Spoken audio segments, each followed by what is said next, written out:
Hey friends, if you wish to fix ISDone dll ISArcExtract Error on Windows 11, then please watch this video. I will guide you through the resolution. So here's what we have to do.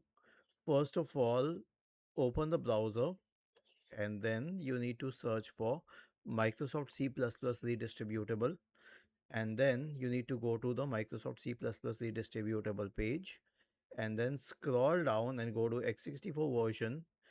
Click on open here for the exe file and click on repair, or if it is installed not installed, then you can click on install and run the wizard. So this is the main solution, but if it doesn't work, then you can perform an SFC scan. Search for command prompt in the Windows search bar, click on run as administrator, type the command sfc space / scan now and hit enter to invoke the SFC scan. Was this helpful? If yes, then please subscribe to the channel. If not, then let us know in the comment section of the video on how we could help you further. Thank you for watching this video and have a nice day.